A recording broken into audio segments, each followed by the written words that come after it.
ذاتی مکان یا ذاتی مکان کی تعمیر کے لیے پلاٹ، یعنی آپ نے پلاٹ لیا کہ گھر بنانا ہے اس پہ، یعنی بیچنا نہیں ذاتی استعمال کی اشیاء مثلا کار، فرنیچر، فریج، حفاظتی ہتھیار، گن وغیرہ یا مویشی خواہ کتنی ہی قیمت کے ہوں ان پر زکوٰۃ نہیں، چونکہ وسائل آمدنی یعنی زمین پر زکوٰۃ نہیں بلکہ وسائل آمدنی سے حاصل ہونے والی آمدنی پر زکوٰۃ ہے، لہذا کارخانے یا فیکٹری کی مشینری، ڈیری فارم کی مویشیوں اور کرائے پر دیے گئے مکانات وغیرہ پر زکوٰۃ نہیں ہوگی بلکہ ان سے حاصل ہونے والی آمدنی پر زکوٰۃ ہوگی۔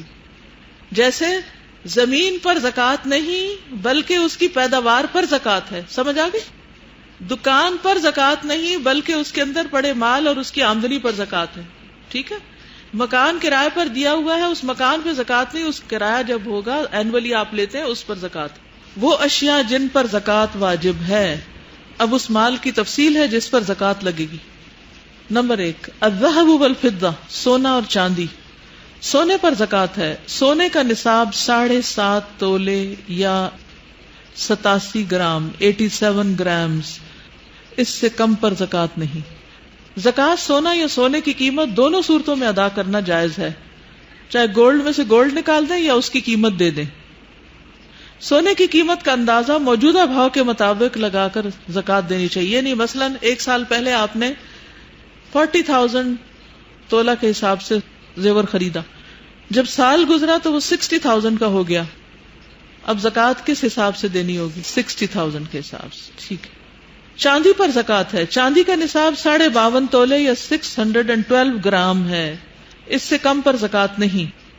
زکوٰۃ کی شرح بلحاظ وزن یا بلحاظ قیمت 2.5% ہے، 2.5%۔ سونے اور چاندی کے زیر استعمال زیورات پر بھی زکوٰۃ ہے۔ عمر ابن شعیب اپنے باپ سے، وہ اپنے دادا سے روایت کرتے کہ ایک عورت نبی اکرم صلی اللہ علیہ وسلم کے پاس آئی، اس کے ساتھ اس کی بیٹی بھی تھی جس کے ہاتھ میں سونے کے 2 موٹے کنگن تھے۔ آپ نے اس سے فرمایا کیا تم اس کی زکوٰۃ ادا کرتی ہو؟ اس نے کہا نہیں۔ آپ نے فرمایا کیا تجھے یہ پسند ہے کہ اللہ تجھے ان کے بدلے میں قیامت کے دن 2 کنگن آگ سے پہنائے؟ اس نے یہ سن کر دونوں کنگن اتار کر آپ کی خدمت میں پیش کر دیے کہ یہ اللہ اور اس کے رسول کے لیے ہیں صلی اللہ علیہ وسلم۔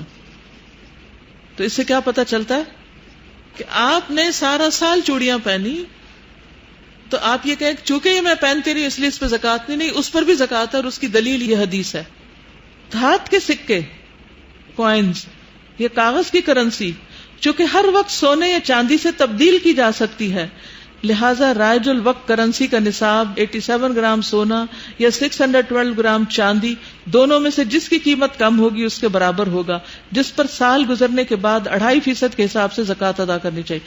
مثلا بینک میں آپ کے پیسے پڑے ہوئے ہیں جس کی ویلیو 7.5 تولے سونے یا 52.5 تولے چاندی کے برابر ہے، اب آپ اس کو کس کے اگینسٹ لیں گے؟ چاندی آج کل سستی ہے تو چاندی کے اگینسٹ جس کی قیمت کم ہوگی۔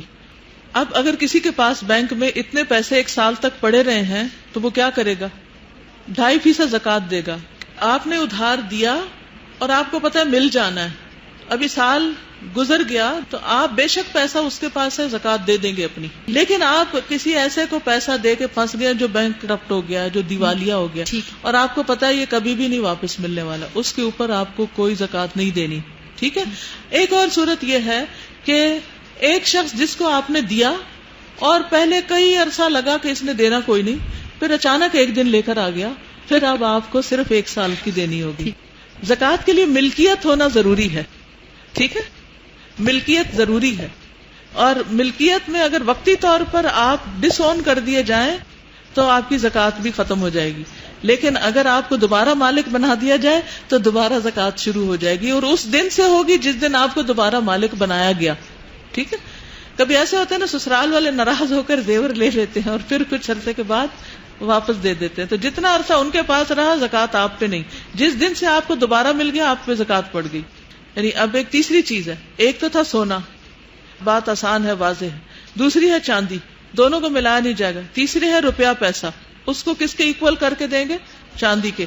اب ہے مال تجارت، یعنی آپ نے جو انویسٹمنٹس کی ہوئی ہیں، چاہے پیسے کی شکل میں چاہے آپ کے دکان میں رکھی ہوئی چیزیں ہیں، تو ان کی آپ جو قیمت خرید ہے اس کا کیلکولیٹ کر کے اس کے مطابق آپ زکوٰۃ نکالیں گے۔ جو شیلف پہ چیزیں رکھی ہوئی لیکن شیلفوں کی زکوٰۃ نہیں ہے، جو پنکھا لگا ہوا اس کی زکات نہیں ہے، جو کارپیٹ بچھا ہوا اس کی زکات نہیں۔ ایک بات اور یاد رکھیے کہ جو چیز گرو کرتی ہے، سال تک باقی رہتی ہے اور اس کی قیمت بڑھتی ہے، یعنی اس کی ایک ویلیو، اس کی زکات ہے۔ مثلا شہد پر زکات ہے، ٹھیک، شہد پر زکات ہے۔ اسی طرح کھجور پر زکات ہے، کیونکہ کھجور ایک سال تک بھی رکھی جا سکتی ہے۔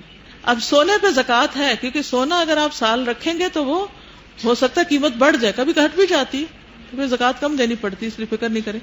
لیکن ہیرے جو ہیں، ہیرے جواہرات، عام طور پر ان کی قیمت کم ہوتی، ڈیٹیریٹ ہوتی ہے، یعنی خرید و فروخت میں فرق ہوتا ہے، اس لیے ان پر زکات نہیں ہے، الا کہ اپنی خوشی سے کوئی اپنے پاس جو اچھے مال کی چیزیں ہیں ان کے اوپر صدقہ دیتا رہے۔ مثلا آپ نے جو سودا دکان میں ڈالا وہ سال کے شروع میں اس کی قیمت کم تھی یا زیادہ تھی، اور اچانک قیمتیں گر گئیں، جو کہ ہوتا نہیں کبھی، لیکن کبھی ایسا ہو بھی سکتا ہے، تو سال کے آخر میں جو قیمت بنتی ہے اس پہ زکات ہوگی، ٹھیک ہے۔ جب سال پورا ہو اس وقت کی ویلیو کے مطابق زکات دی جائے گی۔ زمین کی پیداوار میں سے گندم، جو، کشمش اور کھجور پر زکات ہے۔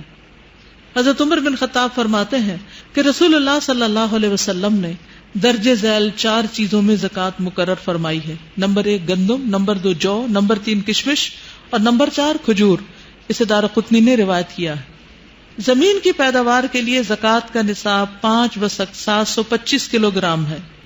اگر 720 کلو گرام ہے تب بھی زکات نہیں، اگر 1 کلو بھی کم ہے تو نہیں ہوگی، اور اگر 1 کلو بھی زیادہ ہو گئی تو آپ کی زکات پڑ جائے گی۔ اس وقت پریشان نہیں ہونا چاہیے، خوش ہو جانا چاہیے کہ شکر ہے ہم دینے والوں میں سے۔ حضرت عبداللہ بن عمر نبی اکرم صلی اللہ علیہ وسلم سے روایت کرتے ہیں، آپ نے فرمایا جس زمین کو بارش یا چشمے پانی پلائیں یا زمین تر و تازہ ہو اس کی پیداوار سے 10واں حصہ زکات ہے، اور جس زمین کو کنویں کے ذریعے پانی دیا جائے اس میں 20واں حصہ زکات ہے۔ ایسا کیوں ہے؟ فرق کس چیز کا ہے؟ یعنی کہ کنواں خریدنے میں یا اس کو بنانے میں آپ کو پیسے لگے، ایکسپینسز آپ کے آ رہے ہیں، تو خلاصہ کیا ہے؟ نمبر 1 ہر چیز کی زکات الگ الگ شمار کرنا ہوگی، ہر چیز کی زکات الگ الگ استعمال کرنا ہوگی۔ سونا، چاندی، اونٹ، بکریاں اور کرنسی، اس میں سے ہر چیز الگ الگ اپنے نصاب پر پوری اتر جائے تو اس چیز کی زکات واجب ہوگی، ٹھیک ہے۔ کرنسی کو الگ ہی رکھا جائے گا۔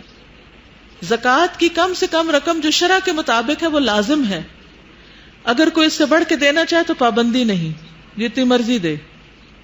جس پہ زکات نہیں وہ صدقہ دے سکتا ہے، جتنا چاہے دے۔ مشترکہ املاک ہو تو اس پر زکات کا کیا قصہ ہوگا؟ جس کا جتنے فیصد حصہ ہوگا، اگر اس حصے کے بعد وہ صاحب زکات نصاب کا مالک ہے اس پر اس کو زکات دینی ہوگی۔ یہ بھی ضروری ہے کہ جو چیز آپ کے ہاتھ میں وہ 1 سال تک آپ کے پاس رہے، ٹھیک ہے، جمع شدہ ہو، سال گزرے۔ جب کسی انسان کے پاس اتنا مال ہو جو نصاب کی حد کو پہنچتا ہو اور اس پر سال گزرے تو زکات واجب ہوتی ہے، خواہ یہ مال شادی کے لیے جمع کیا گیا ہو یا گھر کی تعمیر کے لیے رکھا گیا ہو یا کسی اور غرض سے۔ مثلا آپ پیسے جمع کر رہے ہیں بینک میں رکھے ہوئے کہ مثلا 1 کروڑ جمع ہو جائے تو پھر آپ مکان بنائیں گے، تو ہر سال اس کروڑ پر زکات آئے گی جب تک آپ اس کا مکان بنا نہیں لیتے۔ سونے اور چاندی کے زیر استعمال زیور پر بھی زکات ہے۔ ام سلمہ کہتی ہے میں سونے کا اوزا ایک زیور پہنا کرتی تھی، میں نے پوچھا یا رسول اللہ کیا یہ بھی کنز کی تعریف میں آتا ہے؟ یعنی سونے کا زیور جو پہنتی تھی اس کے بارے میں انہوں نے پوچھا۔ آپ نے فرمایا جو مال اتنی مقدار کو پہنچ جائے جس پر زکات دینا لازم ہو جاتا ہے پھر اس کی زکات دی جائے تو وہ کنز نہیں ہوگا۔ تو اس میں حضرت اسما والی حدیث بھی رکھیے سامنے اور حضرت ام سلمہ والی کہ پہنا ہوا زیور ہے، اگر نصاب کی حد کو پہنچ گیا 7.5 تولے سونا یا 52.5 تولے چاندی تو زکات ہوگی، اگر اس سے کم ہے پہنے یا نہ پہنے تو پھر زکات نہیں ہے۔ زکات ہجری کیلنڈر کے اعتبار سے دی جائے گی، اہم نقطہ یہ یاد رکھنے کا ہے۔ مثلا آپ 1 رمضان کو زکات دیتے ہیں تو ہر سال 1 رمضان کے دن زیور کی قیمت معلوم کیجئے، یہ نہیں 1 ہفتے بعد دے رہے ہیں اور قیمت کم ہو گئی، نہیں، آپ کو 1 رمضان ہی کی قیمت کے مطابق زکات دینی ہوگی۔ لیکن یہ نہیں کہ زکات کا مہینہ کوئی الگ مقرر ہے، جس دن سے آپ کسی مال کے مالک بنے ہیں وہ نصاب کی حد کو پہنچا ہوا ہے، 1 سال اس میں گزر گیا ہے تو اس تاریخ کو آپ کو زکات دینی ہوگی جب 1 سال پورا ہو جائے، ٹھیک۔ لیکن اگر زمین سے آپ کو بہت ڈھیر سارا گولڈ مل گیا تو اس کے اوپر بھی سال انتظار کریں گے، وہ الگ سورس سے آیا ہے۔ یہ ماں باپ سے آیا ہے، وہ زمین سے آیا ہے، تو دونوں کا سورس الگ ہے، دونوں کا مقام بھی الگ ہوگا.